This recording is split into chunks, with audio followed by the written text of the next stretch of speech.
What's up, everybody? Welcome back to the Garden State Film Festival 2025 edition. CJ. 2025, man. CJ, this is the 23rd Garden State Film Festival. I've been to probably about 15 of them. You in 15 of them? All right, you deserve a prize or something. Man. You deserve a prize. But my name is Ming Chen. CJ Cullen. And we're streaming live from the Shared Universe Podcast Lounge at the Berkeley Oceanfront Hotel in Asbury Park. Films playing at almost every large venue in the city, as well as a Cranford Theater up in Cranford. Big shout out to Doreen, who runs that theater up there. Yeah, I miss those people up there. They got to come down here. Well, they did. They hello. came down and partied last night. You weren't there. I missed it. You were too tired. You said. Yeah. You were too tired. You should have come down. I should have. We were waiting for you. I know everyone was waiting for me. Where's CJ, man?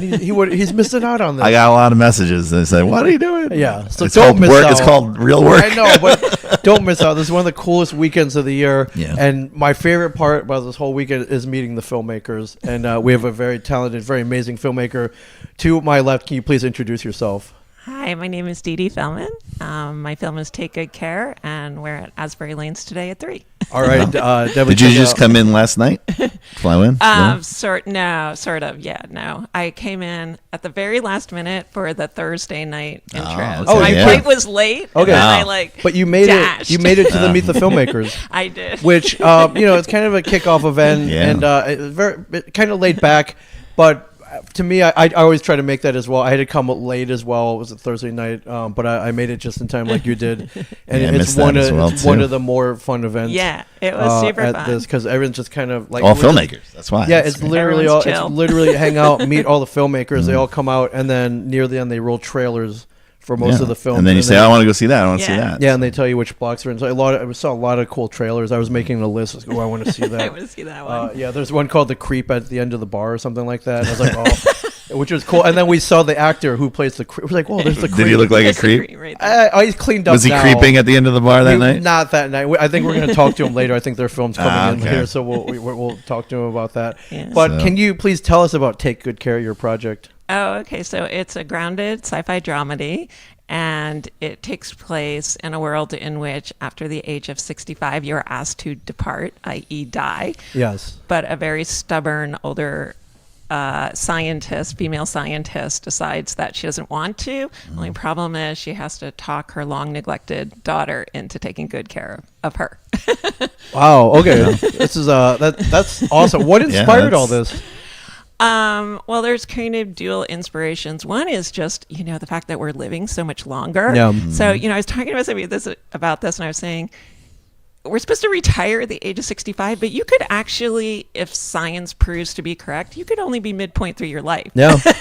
Like if we live to 130, like. Yeah, right. So that's the midpoint. What are you supposed to do for the other 65 years? Right. Yeah, especially if you retire, you're just kind of exist and. Exactly. Right. So, part of it was just kind of playing with that notion of children taking care of parents taking care of children, and the way in which this is going to go on for decades if we live longer and that kind of thing. And I was working with some scientists on some longevity stuff, so I was really thinking about it. And then the other inspiration was I had gone off to LA to start my film career very late in life, and almost immediately had to turn around and take care of my mother at the end of her life. Okay.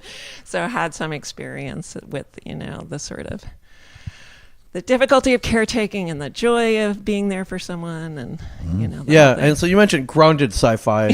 What's your definition of grounded sci-fi? Well, it's so interesting because I feel like every film festival I've been to, they've asked this, and it feels like a really wide spectrum of stuff gets broadcast or done nowadays. People who are sort of inspired by the whole Star Wars. Yes.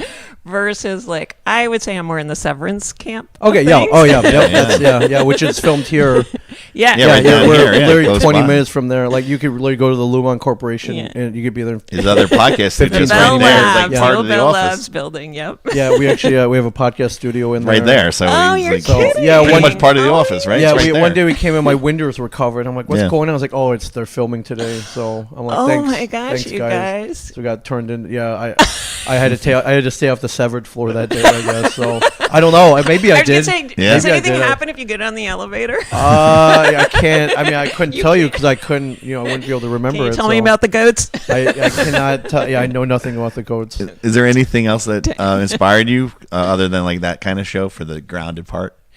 Well, for the grounded part or for the wacky part? For the wacky part, it's very much like, I was like, everybody watch Brazil. If you haven't, you're too young Terry to Gilliam, see it. the great Terry Gilliam. Yeah. But for the grounded part, I'm trying to think. Like, I mean, no, just more of the real story there. Yeah, I think the grounded part was really like the real story of it all, and just wanting, film is about making people feel something ultimately. Yeah. Even when you're trying to do sci-fi and make some kind of social commentary, you want people to feel something. Right. So, yeah, that was really like literally coming out of the personal stuff. And like I said, the kind of, the aging stuff has been done in a lot of different ways. Sure. From like you're killed when you're 13 to right, or there's a clock on your wrist. You can buy more time, which that's a pretty good movie. Exactly. Or we've developed body parts. You can live to 1,000 or whatever. Yeah, exactly. Did you shoot this on the West Coast? We did, actually. That's kind of a weird story too. Yeah, please do tell us about that story. Yeah, so we did shoot in LA. That's where most of my casting crew is from, and except for Veronica, who literally flew all the way to the West Coast to do it. Yeah. But the main location was actually in the Palisades. Okay. So I have not been back. Yeah, this is pre-fire. Yeah, pre-fire. I've not been fires. back to that. I'm assuming the place where we actually shot, the sort of clinic scenes of it all is okay, because that was literally right on the ocean. The scene where we shot the science lab did get damaged in the fire. That's Palisades High School. So. Oh yeah, no, that definitely. I saw the picture. I think it's in Friends whose kids actually went there. So. And then the weird thing is, like, even the commercial, like this, like LA's just in a state of change right now, and even the place where we shot the commercial has since been torn down. Wow. Okay. A lot of changes. A lot of changes. Yeah. So. How long what was the shooting schedule like for this? Good question. So the main shoot, the clinic stuff, was 2 days. Okay. But we could only have 10 hours Wow. with load in and load out. Okay, 10 hours total. 10 hours total. Wow. Okay, Wow. that doesn't give you a lot of time at all. Our first AD was like going crazy. Usually, first AD. She was amazing. Okay. She was amazing. Yeah, she took one look at our shot list and she was like, "Here's what we're gonna cut." Yeah. I'm like, okay, let's do that. And then and we made our day, thank God, because I think that woman who was in charge of the location would have killed us otherwise. So that was like our main constraint. The house was just like some guy who actually composes music for. It's kind of a funny story. I don't know if you want to hear it, but yeah. Again, that's what we're here for. So basically, I live in a neighborhood where a lot of students live. It's kind of ghetto housing, but if you walk over the hill, it's very beautiful. Yes, rich LA. So I walk my dogs. I've got 2 dogs. They're big dogs. You have to walk them every day. I would walk by this house, and there was very little activity. So I'm like, what the hell? So I called the real estate agent, and I said. Associated with the house, because I noticed that they rented it out at some point. And he said, that's actually a friend of mine who owns it. He's a composer for network TV, and I bet you if you just ask him, he uses it as like a place where they could play their instruments. Oh wow. So it's basically his gig space. Yeah. Exactly, it's his gig That's space. Awesome. It was his mom's house. And I'm like, well, do you think he would let us use it for the commercial? There's only one way to find out. So I texted him, and he answered in like an hour, and he said, "Sure, go ahead." Wow. No, just like that. He's like, "That's awesome." Great. Did he even look at the script or anything? Or did he? He didn't look at the script. He didn't care. He was just a super nice person. Wow, just leave it like you found it, and don't steal anything, don't break anything. Don't touch the instruments. Yeah, don't touch the instruments. Very easy parameters. That's awesome. That's pretty Isn't cool. that Yeah. And how long do you shoot in the house for? Oh, no, it's not inside. The commercial actually takes place outside mostly. Okay. I mean, we did go in and out. Sure. But yeah, the commercial mostly takes place outside, and that was just a day shoot. Yeah. So, that was really nice, though. Stuff like that never happens. No, that's great. That's a great story. So what was your biggest challenge in shooting this film?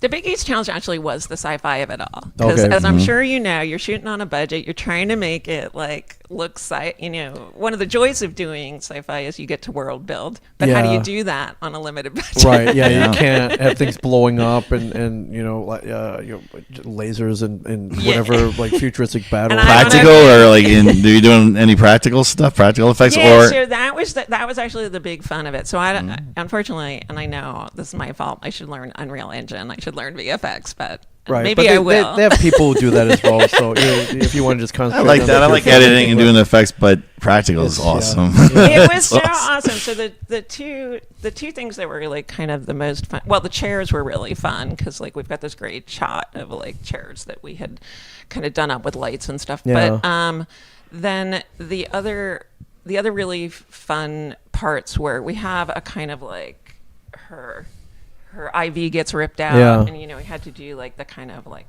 whole water liquid coming out, blood splatter thing. Anyway, and I didn't know how to do it, so I went online actually. Oh yeah, find out. YouTube's your greatest teacher if you need to learn anything. So yeah, and like Facebook groups. Like, there are literally like groups of crew members who will be like, go to Home Depot, buy this kind of squirter, do this, mix like powdered milk and water. Yeah, this is how you make the fake blood. That's awesome. That is cool. And then the other really fun thing was the robots. So I didn't know what to do about the robots. The little ones I was able to get, but then I went to this guy who makes practical special effects, and he literally, those are like coolers. So it's, like the white foam cooler. Yeah, the styrofoam. Yeah. He like literally cut those up, put them on like Hot Wheels. Yeah. And then added like a trigger thing so that we could just make it, remote to go around the set. Awesome. Whatever works. Whatever works. That's cool. amazing. That's so awesome. They could do great. that. So when and where are you screening? The fun of filmmaking. So 3 p.m. today at Asbury Lanes. Amazing. All right, that's a great venue. It's a great venue. Yeah. And so far I love this festival. You guys have all been amazing. Oh yeah. Everyone's really very welcoming here, and then all the other fellow filmmakers.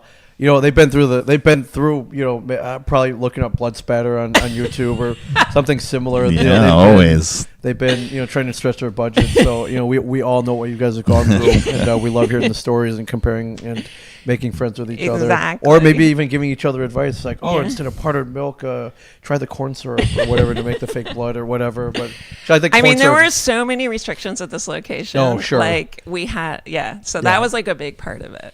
Yeah, that's amazing. How's being on the East Coast? I think you brought the weather with you because it's kind of nice today. Thank you very much. Not usually like this, the end of March. No.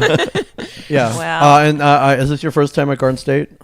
It's my first time at this film festival. Okay. I am a New Jersey native. Oh, you are? Okay, so welcome home then. Yeah. So it's welcome really home fun to bring your film here. Is this the first time it's screened anywhere? Or? No, this is the first time it's screened in the East Coast. East Coast. Okay. Yeah, it's our East Coast premiere. Okay. I really wanted to do this. I had met somebody who, Heather. Oh, yeah. Heather's a catalyst. Yeah, in LA. Was you met her in LA? Yeah. And she had, and I don't know, like we had been exchanging, then we did a Zoom, and then she actually said, like, what about Garden State? Yeah. I'm like, oh my gosh, to like premiere it in New Jersey would be amazing. That's awesome. So thank you, Heather. Thank you, Heather, if you're watching. You're amazing. So, well, great luck with the screening. So, Asbury Lanes today at 3:00. Definitely come check it out. Thank you for flying all the way here back to Jersey, but more importantly, welcome home. And and everybody take good care, everybody. So that's amazing. Garden State Film Festival rolling all day today, all day tomorrow. We'll be streaming live with all the filmmakers, all the great filmmakers. So thank you for sitting down with us. If you're watching, stop watching, come down, buy a ticket, and watch. Come and experience it. Experience it. If you're anywhere near Asbury, come say hi to us, but catch all the films. So thank you again. Take good care today at Asbury Lanes at 3:00. CJ, thank you very much. We'll be streaming all day. Stay tuned. We'll talk to you very soon. In a few minutes.